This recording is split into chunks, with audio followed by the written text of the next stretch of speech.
It's NNX from the Northwestern News Network, where we give you your news faster than you can eat a bowl of mac and cheese. I'm Naya Reyes. And I'm Kunzel Basola. Let's get right into today's top stories. We begin tonight with the widespread calls to boycott Starbucks and how some Northwestern students are responding. After Workers United made a pro-Palestine post late last year, Starbucks distanced itself from the statement and sued the union.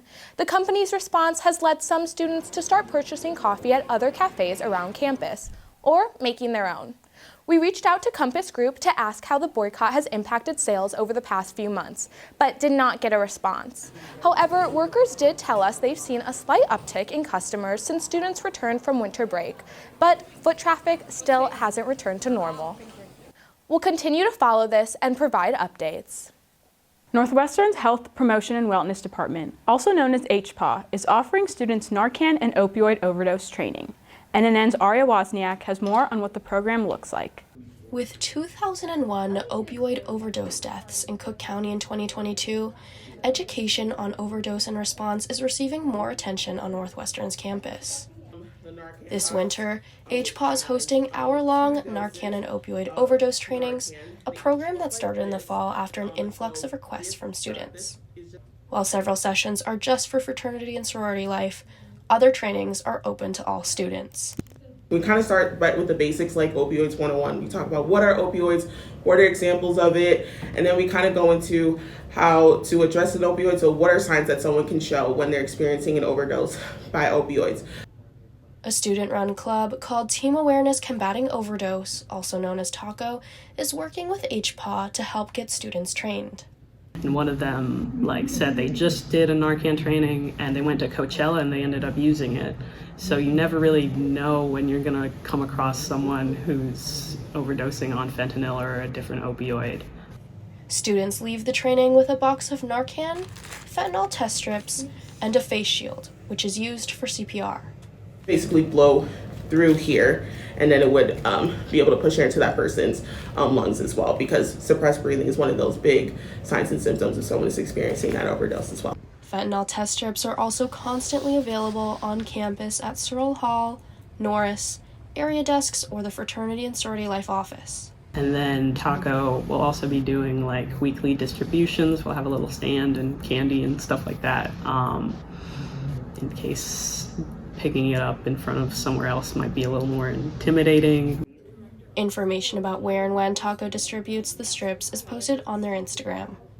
Aria Wozniak, Northwestern News Network. Aria Wozniak joins us now in studio. Aria, does HPAW or TACO partner with any other organizations? Yes, so Northwestern actually partners with the Chicago Recovery Alliance, which distributes Narcan and fentanyl test strips to the school. So that's where Northwestern gets it. And then TACO is hoping to work with the Chicago Recovery Alliance. That would be in the form of volunteering. They have a multitude of opportunities. They have small clinics with injection equipment. They have drug checking, safer sex supplies, and numerous of other programs as well. And how have the trainings progressed since the fall? Yeah, so the training started in October, last quarter in the fall 2023. There were 4 trainings then, and now we have 12 sessions coming up this winter quarter. 8 of those sessions are only for fraternity and sorority life, but they do have 4 sessions open to all students. So it's becoming more numerous. Thanks, Aria. The Evanston Public Library offers so much more than books, with resources for youth literacy, employment, and social services. But EPL does it with a smaller budget compared to neighboring cities. The budget is mostly composed of tax money, with the library board setting its own tax rate and final approval coming from the city. The current rate is about 3% of a property tax bill. It was kept flat during the pandemic, but increased by 4% in 2023 and 9% this year. Even with that tax increase, Evanston still receives less funding per person than Wilmette and Northbrook because it has a lower median property value. The library is working to increase donations with the aim of topping $400,000 across online and in-person platforms. And an 81-year tradition will make its return this weekend. Northwestern's annual Dolphin Show is the largest student-produced musical in the country, and this year's show will be a performance of Kinky Boots the Musical. The story follows Lola, a drag queen, and Charlie, a boy who has just inherited his father's shoe factory. Together, they work to save it.